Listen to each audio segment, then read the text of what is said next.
El Fondo de Previsión Social del Colegio de Ingenieros de Venezuela presenta. RCR presenta a María Alejandra Trujillo en Palabras más, palabras menos. Palabras más, palabras menos.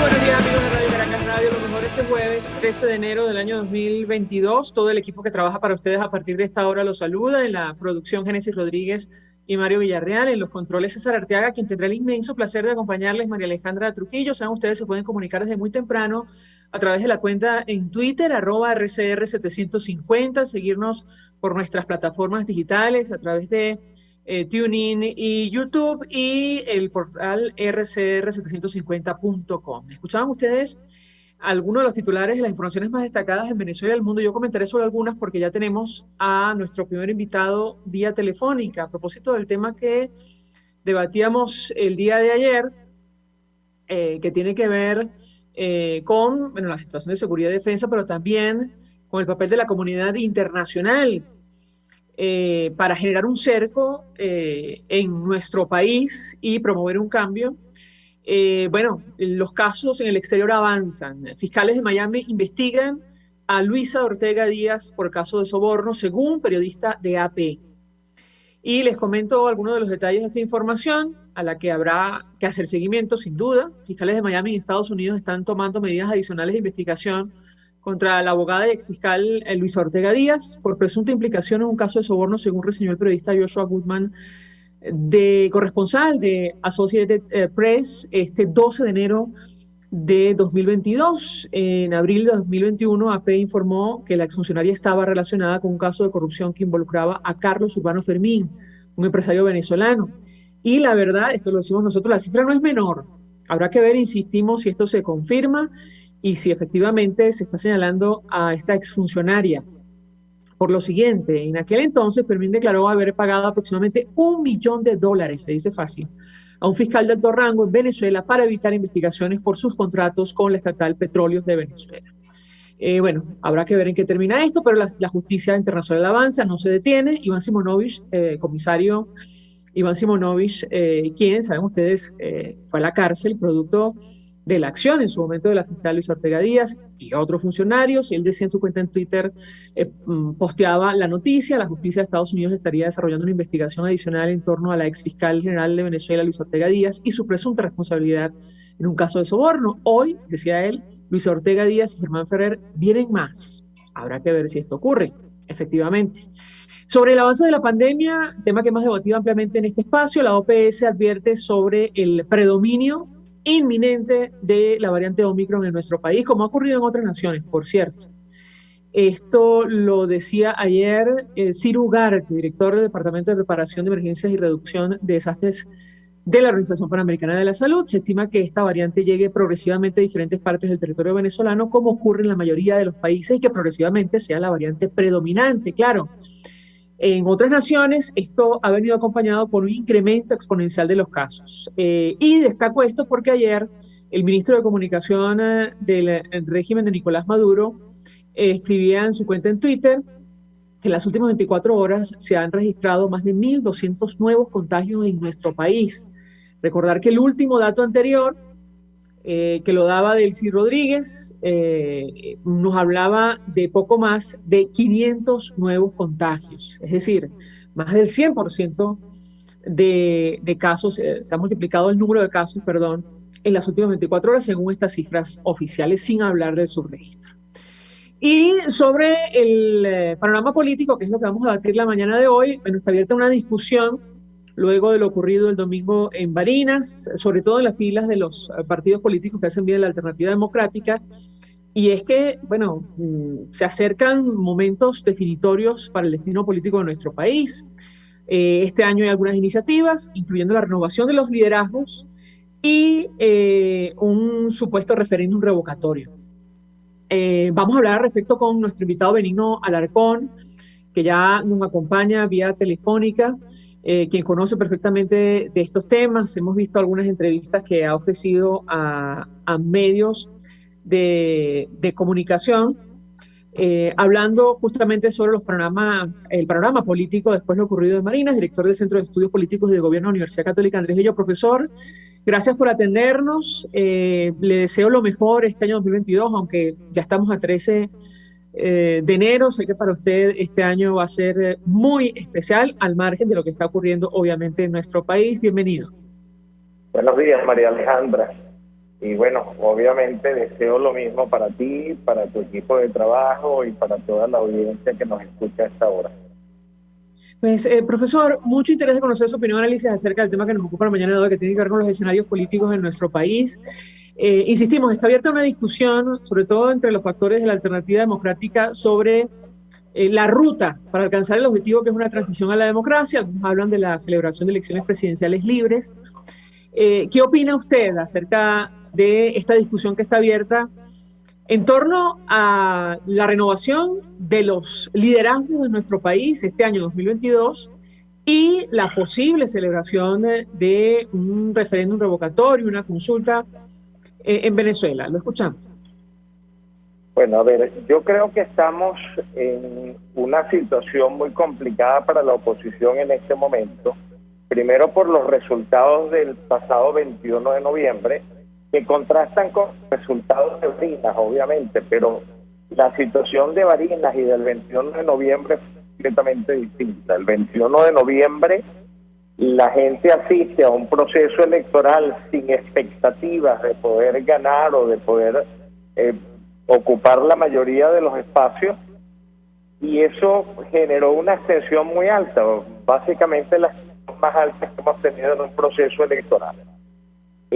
Allí, bueno, los resultados son los que conocemos. La mayoría de las gobernaciones y de las alcaldías quedaron en manos del oficialismo, como se esperaba, porque el oficialismo logró dividir a la oposición y fragmentar el voto opositor, lo cual le permitió, siendo minoría, quedarse pues con la mayoría de las gobernaciones y de las alcaldías por ese gran fraccionamiento del voto. Hay que recordar que se estaban disputando en aquella oportunidad unos 3.082 cargos y se inscribieron unos 78.000 candidatos, de los cuales prácticamente la totalidad, unos 75.000, eran candidatos que se autodefinían como candidatos de oposición. Esa fue la misma estrategia que se utilizó en la elección a la Asamblea Nacional, donde hubo básicamente disputándose por los 277 curules, hubo más o menos unos 14.000 candidatos. Entonces, uno podría decir la estrategia del gobierno funcionó, y en Barinas justamente se dio lo contrario. En Barinas, después del triunfo de Superlano, la gente sintió que podía cambiar. La gente cambió completamente sus expectativas sobre la utilidad del voto en Barinas. Y la segunda cosa que permite explicar el triunfo de la oposición en Barinas es que todo el proceso se polarizó entre un candidato del gobierno, Jorge Reaza, y un candidato de la oposición, que fue Sergio Garrido. Y eso obviamente era lo deseable que sucediera en una elección, en la elección previa, en la del 21 de noviembre, pero fue justamente lo que el gobierno evitó que sucediera, facilitando pues que se generaran nuevos movimientos de oposición, nuevos partidos, generando incentivos e incluso fabricando algunas de estas oposiciones. Este año nos enfrentamos básicamente a la posibilidad de un referéndum revocatorio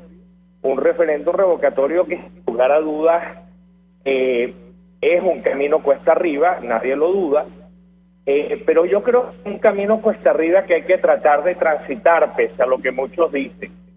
¿Y por qué? Porque muchas de las excusas que nosotros hemos escuchado tienen que ver con la dificultad para activarlo, nadie la niega. Tiene que ver con el hecho de que el referéndum revocatorio, para que se dé, tiene que ser producto de un acuerdo con el gobierno. La realidad del asunto es que cualquier proceso donde la oposición tenga posibilidad de ganar depende en buena medida de lo que el gobierno haga para permitir una competencia limpia, equitativa, y eso no ha sucedido básicamente en ninguna elección desde hace muchos años. Hay quienes piensan que como la elección presidencial del 2024 está marcada el fin del término presidencial para esa fecha, entonces es un escenario inevitable para el gobierno. Ciertamente pareciera serlo, pero las condiciones a las cuales lleguemos a ese escenario pues no son inevitables. Hay que recordar que, por ejemplo, hoy en día la mayor parte de los líderes que son presidenciables están inhabilitados, ¿no? Empezando por Capriles, siguiendo por Guaidó y otros. Entonces la realidad es que el escenario de la presidencial del 2024 no luce como un escenario más fácil que el del revocatorio este año. Entonces yo creo que esa es una propuesta que por lo menos merece una discusión seria. Yo creo que eso es fundamental. En relación al otro tema que me tocaba, María Alejandra, que tiene que ver con una elección que permita, que es una propuesta además que hace tiempo está rodando por allí, una elección que permita el refrescamiento de los liderazgos en los partidos políticos.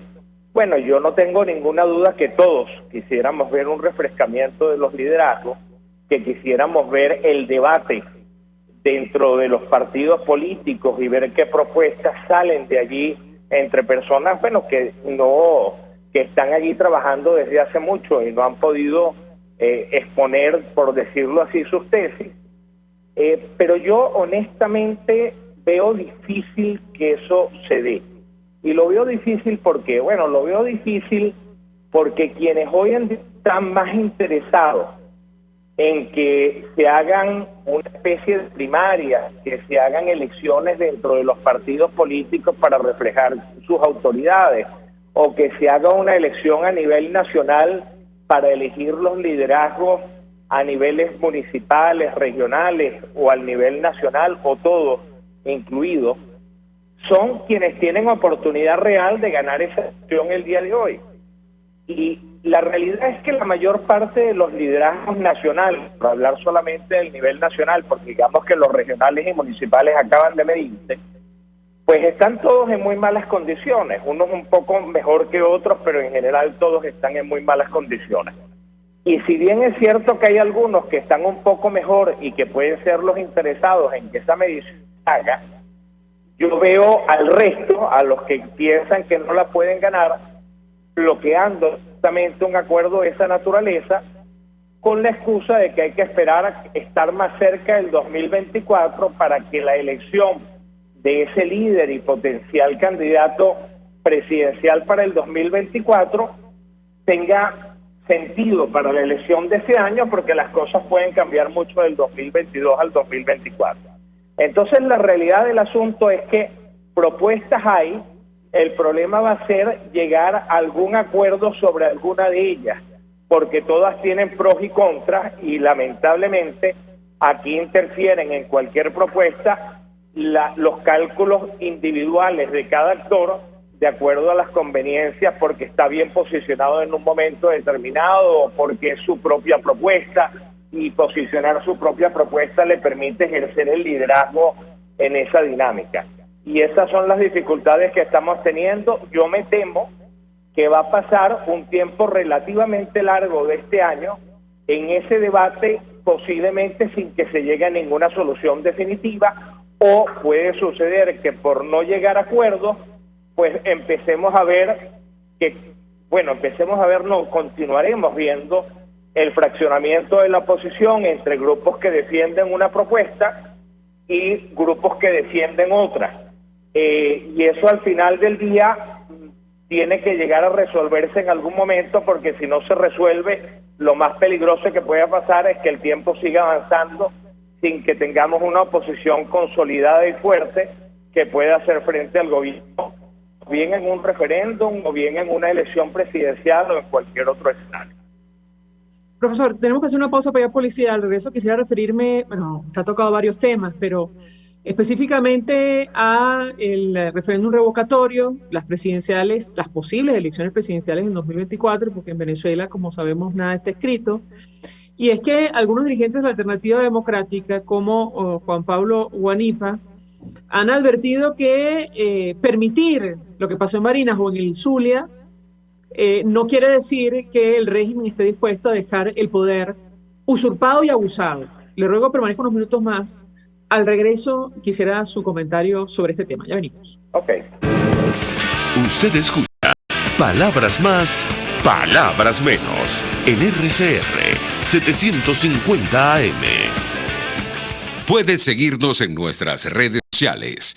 En Twitter, @RCR750, la radio que se ve.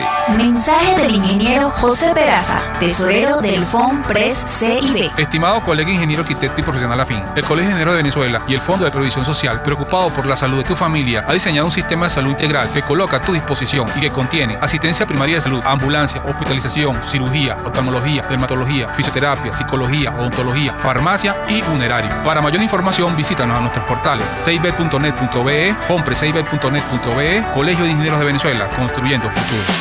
Amigos, nace un nuevo concepto de farmacia en Venezuela. Farmacia CVS y más.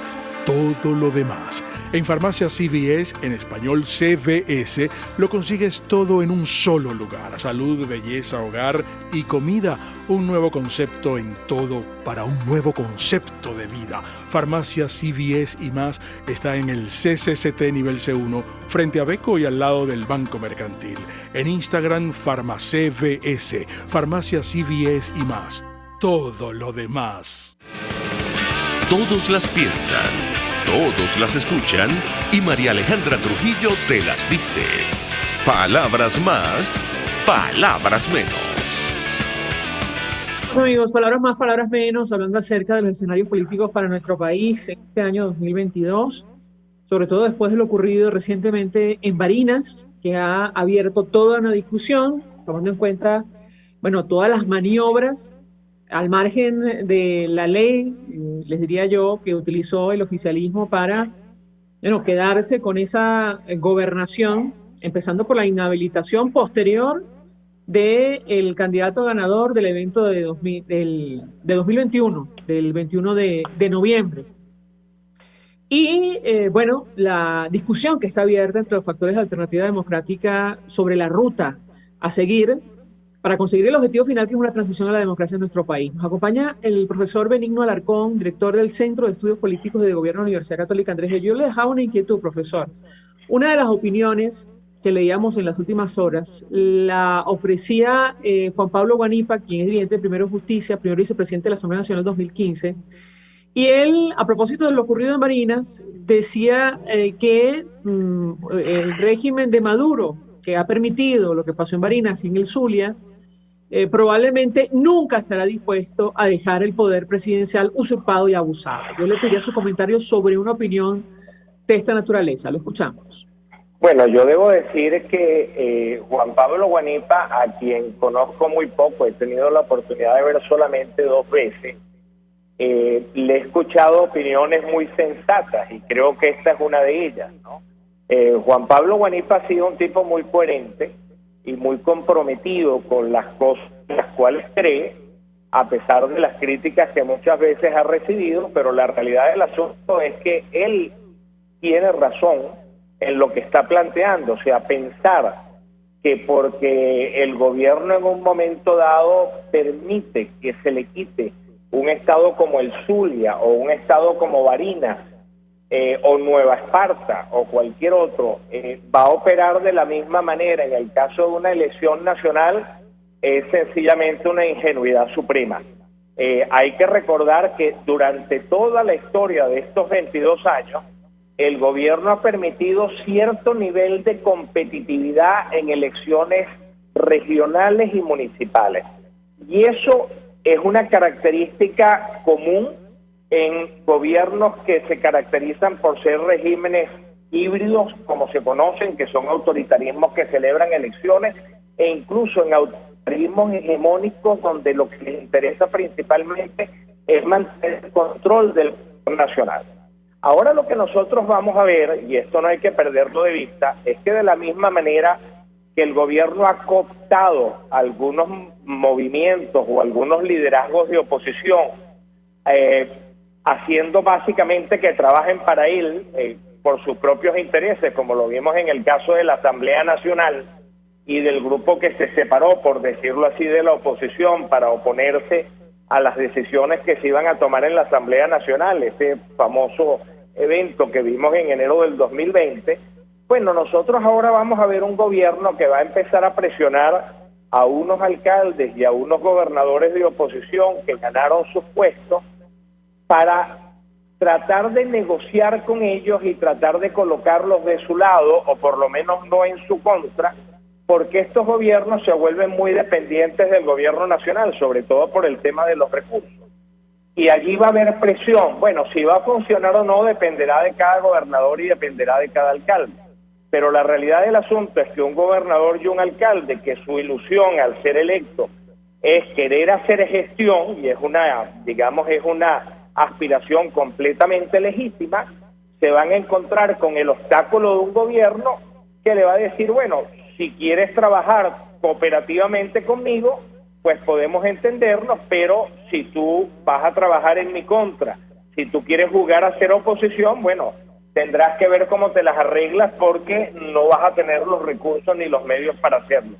Y eso va a ser otro de estos mecanismos clientelares que el gobierno genera para controlar algunos sectores.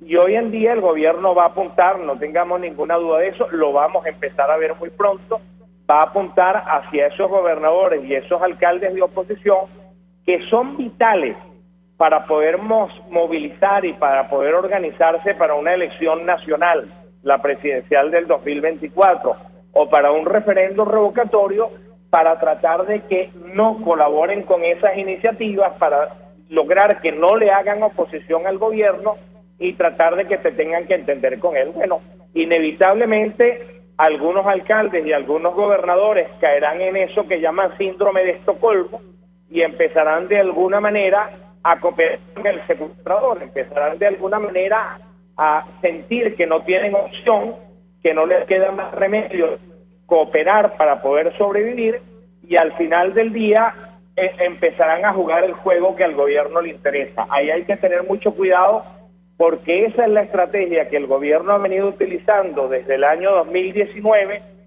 en el sector de la sociedad civil, como en el sector empresarial y como en el sector político. Y bueno, creo que huelga dar los ejemplos, porque todos hemos sido testigos de situaciones de esta naturaleza. Ahora, profesor, sobre el revocatorio, en fin, las discusiones son interminables, pero yo le comento un par de temas que son evidentes. Uno tiene que ver con el reconocimiento de Nicolás Maduro, el impacto que esto tendría desde el punto de vista político, toda vez que la Asamblea Nacional acaba de aprobar la reforma de un estatuto de transición que prolonga un año más el gobierno interino de Juan Guaidó. Le pedía un comentario sobre este punto en específico. Y otro tiene que ver con, bueno, lo que ya hemos vivido en oportunidades anteriores, 2 veces incluso, como lo recordaba Andrés Caleca, ex rector del Consejo Nacional Electoral, cuando el chavismo ha utilizado, digamos, el control que tiene sobre los distintos poderes públicos de nuestro país para sabotear cualquier iniciativa de esa naturaleza. ¿Qué puede decirnos sobre estos 2 puntos? Lo escuchamos. Sí, hay que recordar, a ver, primero el tema del gobierno interino. El gobierno interino tenemos que tener claro que su principal utilidad tiene que ver con la relación con la comunidad internacional y no tanto con lo que el gobierno interino está en capacidad de hacer internamente. El gobierno interino no puede gobernar internamente porque no tiene ni el control del territorio ni el control de las instituciones. El gobierno interino, la utilidad que tiene hoy en día es básicamente mantener un canal de comunicación con la comunidad internacional para que esto no sea una anarquía donde todos hablan con todos y donde al final no se llega a nada y la comunidad internacional no sabe cómo canalizar sus esfuerzos porque habla con diversos actores y prefiere tener un canal mal que bien organizado, mal que bien estructurado, donde diga, bueno, lo que se quiera decidir la oposición o a esa oposición que nosotros reconocemos, esa oposición mayoritaria, pues nada, pónganse ustedes de acuerdo en esta figura que se llama gobierno interino y díganos básicamente cómo podemos ayudarlos, ¿no? Por el otro lado está el tema del control y la titularidad de los activos en el exterior. Si tú eliminas la figura del gobierno interino, entonces pones en un tremendo problema a muchos países donde hay bienes congelados, donde hay bienes que se le quitó el control al gobierno de Maduro y tendrías que devolvérselos al gobierno de Maduro porque es el único gobierno. Si hay un solo gobierno, aunque ese gobierno no sea reconocido o haya problemas allí, bueno, al final del día van a tener que colocar la titularidad de esos bienes bajo ese gobierno. Eso, el gobierno interino no define quién lidera, ¿okay? Liderar es un tema completamente distinto hacia el interno y va a depender de lo que cada actor maneje y de cómo logre posicionarlo. Entonces creo que hay que separar las dos cosas del liderazgo político y el gobierno interino. El gobierno interino, que creo que debe seguir existiendo por las razones expuestas, no necesariamente determina quién lidera. En relación al tema del revocatorio, bueno, yo estoy de acuerdo con Caleca sobre todos los obstáculos que se le va a poner al referendo revocatorio, pero pareciera que nosotros olvidamos a veces los obstáculos que el gobierno le ha puesto a los procesos electorales. Parece que olvidamos lo que pasó en el año 2018, por ejemplo, donde decidimos no participar justamente porque se le quitaron las tarjetas a los partidos políticos, justamente porque se inhabilitaron a posibles candidatos. Entonces, el gobierno no va a ser más generoso en el caso de una elección nacional que puede perder que en el caso de un referendo revocatorio que también puede perder. Los obstáculos van a ser distintos, sí, pero miremos hacia Nicaragua, o mejor dicho, antes de mirar hacia Nicaragua, miremos hacia nosotros mismos. Y démonos cuenta que las inhabilitaciones aquí han estado a la orden del día. La ilegalización de partidos políticos ha estado a la orden del día. El cambio de reglas de juego sobre cómo llevar adelante una elección y los tiempos para llevarla, donde incluso en determinados momentos la hemos adelantado por conveniencia. Año 2012 con Chávez, porque Chávez simplemente estaba enfermo y había dudas de que pudiera llegar hasta diciembre, pues la elección decidió hacerse en octubre. Y hemos visto, por ejemplo, cómo en una oportunidad no se hicieron elecciones de concejales simplemente porque al gobierno no le interesó hacerlas, o como una elección municipal se posterga porque al gobierno no le interesa hacerla en ese momento. Entonces lo que creo que debemos estar claros es que la capacidad del gobierno para manipular las reglas de juego no se limitan al referendo revocatorio. Van a existir en el referendo revocatorio y en cualquier proceso que para el gobierno sea vital, y nada más vital que la elección presidencial que esté en 2024, donde tenga la capacidad para hacerlo. Lo que sí creo que es vital es que hay que tener la capacidad para generarle costos al gobierno en caso de que cambie las reglas de juego. Tiene que haber capacidad de movilizarse y de presionar al gobierno en caso de que el gobierno quiera cambiar las reglas de juego. Si nosotros hoy no tenemos la capacidad para movilizarnos y presionar al gobierno por un referéndum revocatorio, y en el 2024 no tenemos la capacidad para movilizarnos y presionar al gobierno para que haya unas elecciones con integridad electoral, como es la denominación que se utiliza universalmente, bueno, pues al final del día no vamos a tener ni referendo revocatorio, ni vamos a tener una elección presidencial que sea equitativa, que sea justa y que permita resolver el conflicto político donde hemos estado sumidos durante los últimos 22 años. Profesor, tenemos que hacer una nueva pausa para ir a publicidad. Al regreso quisiera referirme al tema de la consulta por la renovación de los liderazgos, los distintos planteamientos que se han colocado sobre la mesa, que en el fondo son coincidentes en torno a la necesidad de renovar a los representantes o las cúpulas de los partidos políticos en nuestro país. Eso en primer lugar. Y en segundo lugar, el tema de la negociación. ¿Cómo lo ve usted como una herramienta para alcanzar el objetivo final, que es una transición a la democracia? Luego permanezco unos minutos más, al regreso le doy la palabra para contestar. Ya venimos. Estás escuchando Palabras Más, Palabras Menos por RCR 750 AM. Sintonícenos a través de Periscope, @RCR750, la radio que se ve. Mensaje del ingeniero José Peraza, tesorero del FONPRES CIB. Estimado colega ingeniero arquitecto y profesional afín, el Colegio de Ingenieros de Venezuela y el Fondo de Previsión Social, preocupado por la salud de tu familia, ha diseñado un sistema de salud integral que coloca a tu disposición y que contiene asistencia primaria de salud, ambulancia, hospitalización, cirugía, oftalmología, dermatología, fisioterapia, psicología, odontología, farmacia y funerario. Para mayor información, visítanos a nuestros portales cib.net.be, fonprescib.net.be, Colegio de Ingenieros de Venezuela, construyendo futuro. El que sabe de sabor sabe de saber que Del Corso es la clásica pastelería italiana de Caracas. Qué ricos sus dulces típicos tradicionales como los auténticos cannoli, la sfogliatella o la cola de langosta no tienen comparación. La pasta seca de almendras y chocolate o su gran variedad de tortas, cumpleaños, bodas, bautizos o comuniones, reuniones familiares o eventos corporativos. Teléfonos 0212-941-1971. Pastelería Del Corso, la pastelería italiana por tradición y excelencia. Información, opinión, contraste. María Alejandra Trujillo está en Palabras Más, Palabras Menos. Amigos, palabras más, palabras menos, hablando el día de hoy acerca de los escenarios políticos de nuestro país, de cara a este año que comienza, 2022, nos acompaña el profesor Benigno Alarcón, quien es director del Centro de Estudios Políticos del Gobierno de la Universidad Católica Andrés Bello. Yo les quedo una inquietud, nos quedan algunos minutos, profesor, sobre dos temas. Uno, que tiene que ver con la consulta popular para la renovación de liderazgos, en sus distintas presentaciones, diría yo, pero que coinciden en la necesidad de, revalidar, digamos, a los líderes dirigentes de las distintas organizaciones de nuestro país. Yo le pedí un comentario.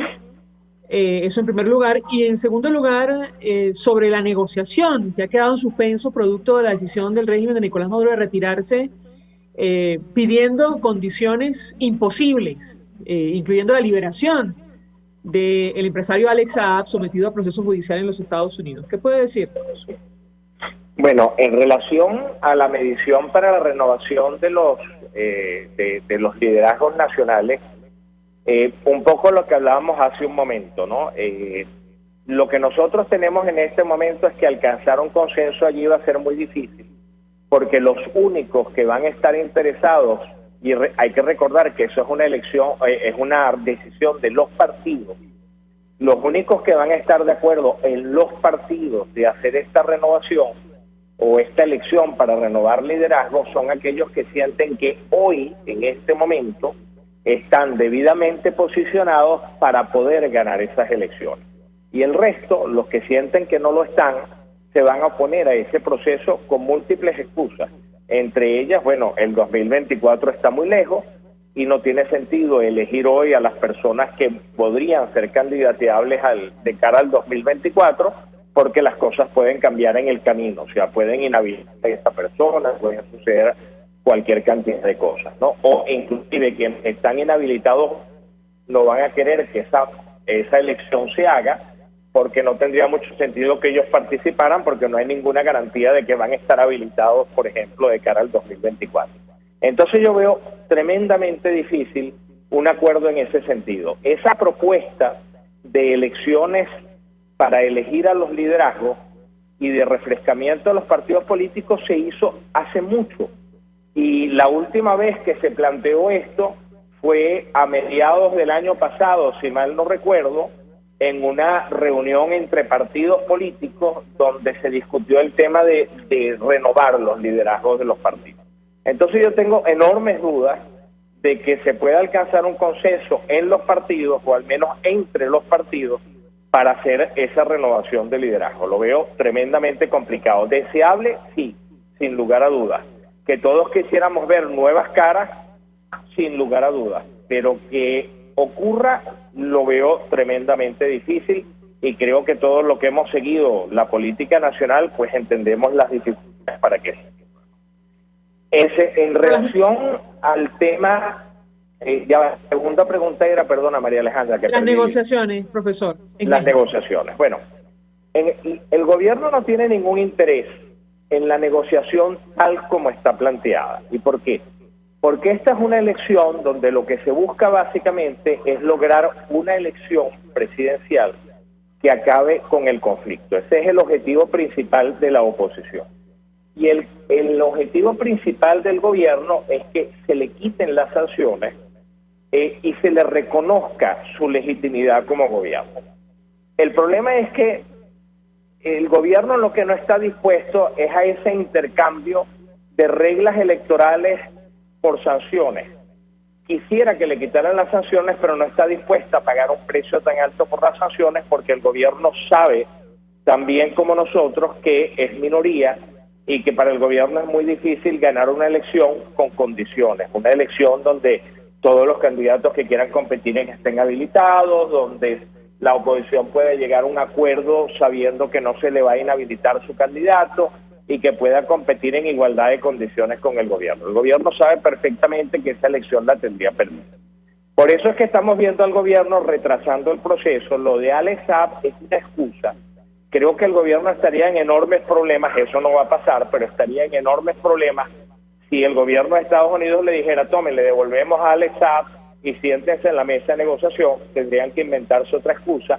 Lo de Alex Saab no tengo ninguna duda que es una excusa. No quiero decir que no sea importante para el gobierno, pero no es la razón por la cual se levantan de la mesa. Se levantan de la mesa porque esta negociación no les es útil, porque esta negociación no está avanzando en el tema de retirarle la sanción y porque ellos no están dispuestos a pagar el precio que se les demanda, que son condiciones electorales y el adelanto de una elección presidencial. Entonces, una negociación solamente tiene posibilidades cuando las partes que están sentadas en la mesa de negociación pueden conseguir en esa mesa de negociación más de lo que pueden conseguir fuera de ella. Y el problema es que esto es una negociación tremendamente asimétrica, donde el gobierno tiene el poder, donde su interés es mantener el poder y no arriesgarlo, y lo único que puede conseguir en la mesa es arriesgar el poder que tiene. No importa el tamaño de la recompensa por arriesgar el premio, por arriesgar el poder, porque al final del día el poder, digamos que es el máximo premio que se puede obtener y ya el gobierno ese premio lo tiene, ya tiene el control del poder y no está dispuesto a arriesgarlo.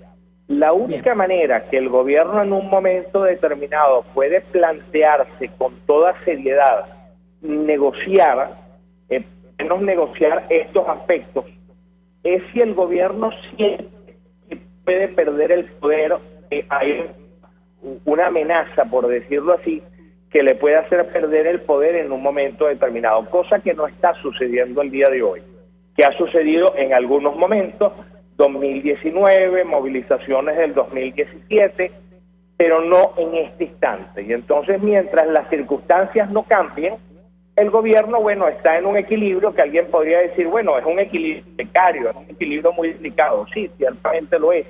Pero la realidad es que por muy precario que sea ese equilibrio, si nadie mueve la mesa, el gobierno va a seguir manteniendo ese equilibrio y se puede mantener en el poder. Aquí, mientras la mesa no se mueva, mientras no haya una sacudida que ponga en riesgo ese equilibrio, el gobierno no tiene ningún interés en esa negociación.